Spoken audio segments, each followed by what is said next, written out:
हर एक स्कूल में एक ऐसा शिक्षक होता है जिसकी बातें चुभती बहुत है, जो खुसट सा होता है और हमेशा ज्ञान देता है, डिसिप्लिन में रखने की कोशिश करता है। निश्चित ही उसे अधिकांश बच्चे पसंद तो नहीं करते। चूंकि आप व्यंग के कवि हैं, व्यंग्यकार हैं, तो आपकी बात अनफिल्टर्ड आएगी। इसीलिए आपसे दो समसामयिक मुद्दे हैं। एक रामचरितमानस पर है और एक राजनीति और कहें कलाकार या फिर कला का जो क्लैश है उस पर हम बात करेंगे। मुझे लगता है आप समझ गए होंगे। जी हाँ, नेहा सिंह राठौर की बात कर रहे हैं। तो सबसे पहला सवाल आशुतोष जी यही है कि आपका इस पे मत क्या है? उनको नोटिस पहुंच गया, तो यूपी में काबा। देखिए, हम लोगों की दिक्कत ये है ना कि हम लोग कुछ चीज़ों को बहुत ज़्यादा गंभीरता से ले लेते हैं। इतना सीरियस नहीं लेना है, पहली बात तो ये। दूसरी बात ये कि पहले तो अमित आपका स्वागत है, केसीपी काव्य मंच का स्वागत है। आप दोनों हमारे घर पधारे हैं और आपके थ्रू मैं दूर दूर तक पहुंचूंगा, तो सबको प्रणाम कर लूं। और नेहा सिंह की बात करेंगे, ऐसी जितनी भी रचनाएं होती हैं जिस ढंग की होती हैं उन सब पे बात करेंगे। इसके दो पहलू हैं अमित जी। पहले तो आपने व्यंग्य की बात की है, तो मैं बता दूं कि हास्य और व्यंग्य दोनों आपस में रिश्तेदार हैं। अच्छा।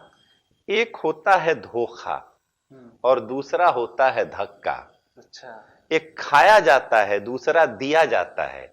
ये जिंदगी है साहब, इसमें इन दोनों के सहारे ही जिया जाता है। क्या बात है। तो हास्य और व्यंग्य दोनों रिश्तेदार हैं। जी।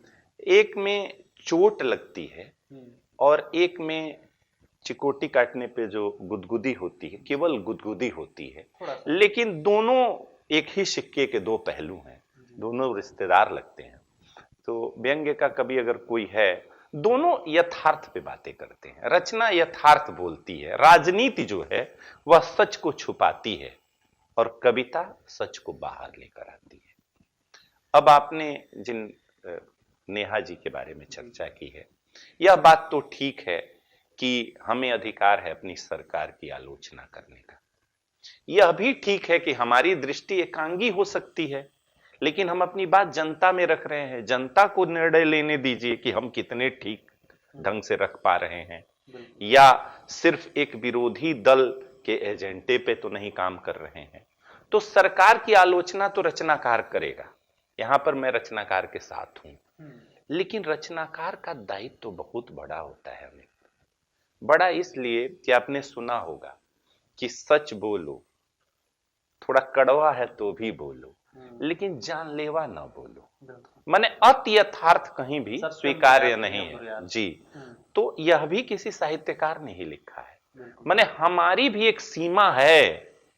हम इतने आजाद नहीं है कि कपड़े खोल के बाहर सड़क पे नंगा नाच करने लगे। तो एक रचनाकार को इस जिम्मेदारी का एहसास होना चाहिए। बाकी नेहा जी ने जो लिखा पढ़ा है मैं उसके साथ हूं।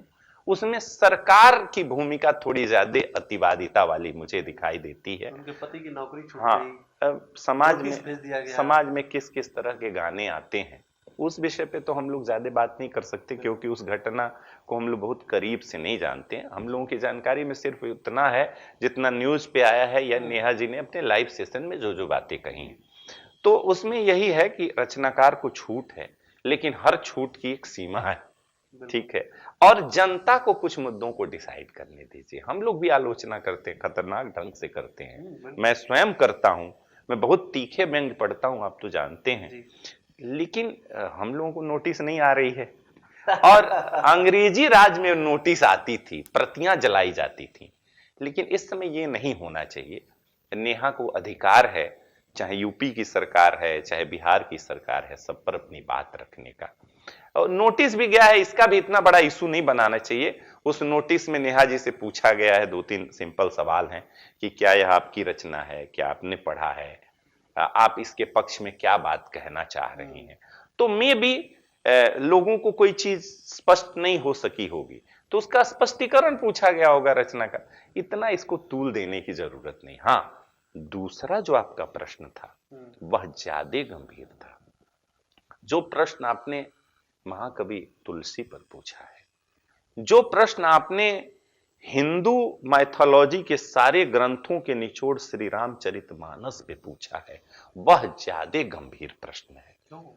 वह इसलिए गंभीर प्रश्न है कि एक तो पहले आप ये समझ लीजिए कि भक्ति काल के कवि सिर्फ कवि नहीं थे, वो संत थे, इनलाइटेंड लोग थे, आत्म साक्षात्कारी थे। तुलसीदास को गाली देने का मतलब है ईश्वर को गाली देना। मानस को झुठलाने का मतलब है, मानस की प्रतियां जलाने का अर्थ है पूरे हिंदुत्व को जला देना, हिंदू धर्म की मान्यताओं को खंड विखंड कर देना, क्योंकि वह सिर्फ एक कविता की पुस्तक नहीं है। और यह कार्य कोई भी जरा भी समझदार व्यक्ति तो कर ही नहीं सकता है। तो ये करने का जिसने मानस की एक चौपाई भी ठीक से पढ़ी होगी अपने जीवन में अमित, वह ऐसा कर ही नहीं सकता है। आपने बच्चों के संदर्भ में जो बात कही ना, मैं अक्सर क्लास में एक बात कहा करता हूं कि जो बच्चे माँ बाप की डांट नहीं सहते, माँ बाप की मार नहीं खाते, फिर उन्हें शिक्षक मारता है, और जो शिक्षक का डंडा नहीं खाते उन्हें फिर पुलिस मारती है। वाह क्या क्या बात है। तो अब यह आप तय करें कि डंडा किसका खाना है। अनुशासन के लिए होता है, प्रेम के लिए होता है।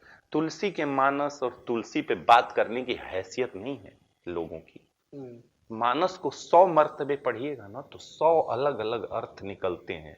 मानस आप जितना पढ़ते जाते हैं उतना सीखते जाते हैं। मैं एक चौपाई अमित कोट कर दूं, केवल डालने का आरोप लग रहा है, एक फुट डालने का। ये राजनीति वाले ये अपनी रोटी सेकते हैं, और उनको जिसमें फायदा दिखाई देता है, वो जिसने मानस जलाया है वो अपनी मां को भी जला सकता है अगर उसको लगे कि इससे मुझे वोट मिल जाएगा। तो उस पर तो मुझे बात ही नहीं कहनी है। मुझे मानस की एक चौपाई में केवल अमित यहाँ पे आपके केसीपी काव्य मंच के लोगों के लिए कहूंगा कि तुलसी लिखते हैं कि जलचर थलचर नभचर नाना, जे जड़ चेतन जीव जहाना। जड़ चेतन माने लिविंग और नॉन लिविंग, सजीव और निर्जीव। जलचर जल में रहने वाले या चलने वाले, थलचर जो स्थल पे रहते हैं या चलते हैं, और नभचर नाना अनेक प्रकार। ये तीन ही तरह के जीवधारी हैं। और इसके अतिरिक्त वो कह रहे हैं कि जड़ चेतन पेड़ पौधे, इसके अतिरिक्त पत्थर पहाड़ चेयर ये सोफा ये मेज हवा सब कुछ, उन सब की चिंता, इतनी विराट दृष्टि जिस कवि की होगी, जिस धर्म की होगी, उस पर टिप्पणी करने की हैसियत, मतलब उस काव्य ब्रह्मांड को समझने के लिए ये लोग एक मच्छर की हैसियत नहीं रखते हैं। तो तुलसी पे कोई क्या ही बात करेगा। तुलसी गाए जाते हैं, पूजे जाते हैं, गांव का किसान गाता है, मजदूर तुलसी की चौपाइयां याद रखा हुआ है, जो अनपढ़ है वो गाते हैं। हर बहस मुसाहिबे में मानस कोट किया जाता है। वो है मानस वैश्विक ग्रंथ है, तो उस पे तो खैर बात ही नहीं करनी है। चलिए उन लोगों को ईश्वर सद्बुद्धि दे। बिल्कुल। अब हम आते हैं, आप इसमें सिद्धहस्त हैं, एक व्यंग हम आपसे सुनना चाहेंगे। मैं जरूर सुनाऊंगा अमित, लेकिन सबसे पहले एक मेरा परिचय है। जी जी। मैंने कहा कि हिम्मत हूं जज्बा हूं ज्वाला, शब्द शब्द पर टिकने वाला, शब्द शब्द पर मिटने वाला, अपनी कही पर टिकने वाला, हम वतन हम जान हूं, इसी मिट्टी की पहचान हूं, और कभी कैसा हूं पता नहीं, पर 100% इंसान हूं। क्या बात है। और आयातित आघातों से मैं तनिक नहीं घबराने वाला। आयातित इंपोर्टेड, बहुत आघात है ही नहीं, हमने मान लिया है। आयातित आघातों से मैं तनिक नहीं घबराने वाला, पीड़ा के मरुस्थल से भी काव्य कलश भर लाने वाला, आशुतोष हूं अड़ जाता हूं, कितनी आंखों गड़ जाता हूं, मुंह पर ही सच कह जाता हूं, इसलिए अकेला रह जाता हूं, और श्वेत स्याह जो समझ सका हूं, पत्र पुष्प वह स्नेह लता हूं, बांच सको तो बांचो मुझको, संघर्षों की सत्य कथा। तो जो जीवन का सत्य होता है, जो हमारा आत्मबोध होता है, जो हमारा जीवन का हमारा आत्म संघर्ष होता है, उससे कविता जन्म लेती है। कुछ लोग उसको व्यंग समझ लें, कुछ लोग यथार्थ समझ लें, कुछ लोग प्रेम समझ लें। कविता तो कविता होती है अमित। व्यंग की कविता में एक बार मैंने कहा था कि महंगाई पे एक मेरी कविता है। हाँ, बिल्कुल वही सरकार की आलोचना आपको लगता होगा कि इन्होंने नहीं की होगी, नहीं तो सुन लीजिए। आज से 20 साल पहले हमने लिखा था। अच्छा। महंगाई पे। और कमाल तो यह कि वह कविता आज भी प्रासंगिक है, आज भी मौजूद है, चाहे वह सरकार हो, चाहे वह सरकार हो, चाहे यह सरकार हो। मैंने इस सरकार पे तो बहुत तीखा कहा था अमित कि गंगा जल को छान छान कर मिनरल वाटर बनाना था, आतंकवाद और भ्रष्टाचार को भी जड़ से मिट जाना था, और किसानों को उनकी उपज का दुगना मूल्य दिलाना था। तो क्या हुआ उस रोजगार का जो हमको दिलवाना था। पूरी लंबी कविता है। क्या हुआ बताइए। तो एक कवि अपनी बात कहता है, लेकिन उसकी शैली भी थोड़ी मीठी होनी चाहिए। उसकी शैली ऐसी नहीं होनी चाहिए जो कलेजे पे ठग सा ही लगे। कविता के बारे में ना विद्वानों ने तमाम बातें कही हैं, उसमें एक बात है, कांता सम्मत उपदेश युजे। एक स्त्री जिससे आप प्रेम करते हैं, वह जिस ढंग से कोई बात अपनी कहती है और आप बिना किसी दबाव के स्वीकार कर लेते हैं, कविता कभी कभी वह कार्य करती है। समाज में कविता उस ढंग से जागरूकता लेके आती है। ये बात सच है कि कुछ आक्रामक कवि भी हुए हैं, उनके कहने की शैली अलग रही है। और कबीर, उसी जमाने में कबीर बहुत तीखे हमले करते थे और तुलसीदास सरलता से अपनी बात कहते थे। लेकिन कविता का काम सामाजिक समरसता को बचाए और बनाए रखते हुए उस समाज में बदलाव कर देने की शक्ति रखता है। मैं अपनी कविता पढ़ता हूं कि जब भी कभी मैं 1 रुपया बचाता हूं, पूछने पर 100 पैसे बताता हूं और उनसे 1000 सपने बनाता हूं। साहब मैं कवि हूं, सपनों संग खेलता कविता बनाता हूं। मेरी दशा उस विषदंतहीन सर्प सी हो गई है।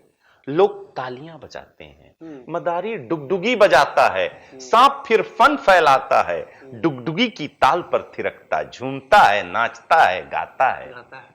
इस बार फिर मदारियों ने डुगडुगी बजाई है, इस बार फिर मदारियों ने डुगडुगी बजाई है, और मिट्टी का तेल हो गया गायब, और रसोई गैस की कीमत 50 रुपए प्रति सिलेंडर तक बढ़ाई है। इस बार फिर मदारियों ने डुगडुगी बजाई है। बिल्कुल। जो पहली कविता थी वो ये थी, अब तो मिट्टी का तेल समझ लीजिए, मिला लीजिए, 50 रुपए घरेलू और कमर्शियल पे 250। उस जमाने में मिट्टी का तेल हुआ दुगना और रसोई गैस की कीमत 50 रुपए प्रति सिलेंडर तक बढ़ाई है। इतना ही बढ़ा था।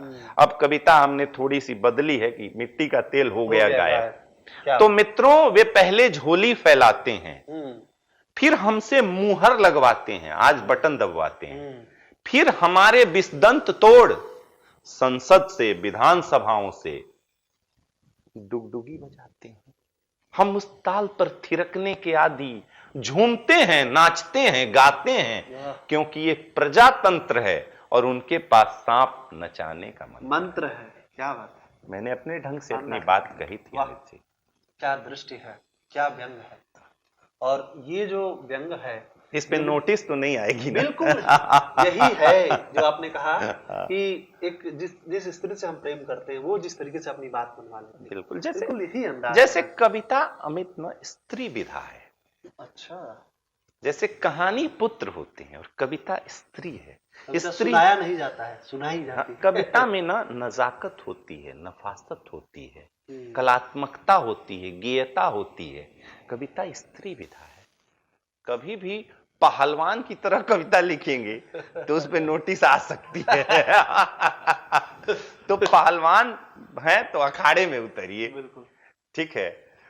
मैं नेहा जी को कहना चाहूंगा कि उनको ओलंपिक में हिस्सा लेना चाहिए। ठीक है। बाकी कविता और गीत दोनों में उनकी समान गति है। गीत संगीत समझने वाले लोग जानते हैं कि वो कितना गाती हैं, और कविता पढ़ने सुनने वालों को पता है कि उनकी लेखन क्षमता कितनी है। ये ओरिजिनली ना हमारे एक मित्र हैं डॉक्टर सागर, फिल्म इंडस्ट्री में उनके तमाम गाने आ रहे हैं, बड़े गीतकार हैं आज। उन्होंने मूल रूप से ये लिखा था कि बंबई में काबा। अच्छा, हाँ सही कह रहे हैं। उसी की कॉपी इन्होंने बिहार में, चुनाव में बिहार में काबा, फिर लोग उसको उठाते गए और फिर उसके बाद से यूपी में काबा और बंगाल में काबा। तो ये एक सिलसिला चल पड़ा और उससे चूंकि नेहा जी को लोकप्रियता बहुत प्राप्त हुई। चैनल वालों ने, आप लोगों ने बहुत भाव दिया, मीडिया ने रेट बढ़ा दिया, तो उनको फिर मजा आने लगता है ना। हम समाज लोकप्रियता से प्रभावित तो होते हैं ना, क्योंकि हम समाज में जीते हैं। चलिए, ये थे आशुतोष त्रिपाठी जी। अच्छा, आपको एक और बात बता दें, 2-3 चीजें छूट गई हैं, आने वाले समय में हम जरूर उस पर भी चर्चा करेंगे। मेरे भीतर का जो मैं है, वो पुस्तक आपकी काफी दूर तक गई है, काफी बड़े बड़े लोग, पंकज त्रिपाठी जी के हाथों भी पहुंची है। पंकज भैया बहुत साहित्य प्रेमी हैं। बिल्कुल बिल्कुल। तो हम या जो दर्शक हैं, आने वाले समय में और कौन कौन सी मैं एक उपन्यास पे काम कर रहा हूँ। इसके अलावा काव्य संग्रह मेरे आएंगे लगातार 2-3। मैं मंचों पे सक्रिय हूँ, इस वजह से हाँ उसमें समय नहीं दे पा रहा हूँ। तो अभी मैं काम कर रहा हूँ एक उपन्यास पे, तो वो आएगी पहले, उसके बाद अनेक काव्य संग्रह आएंगे। तो अभी नाम रिवील करना जरूरी नहीं है। बाकी आप लोग प्रेम स्नेह देते रहिए। बहुत बहुत धन्यवाद, बहुत बहुत आभार। नमस्कार।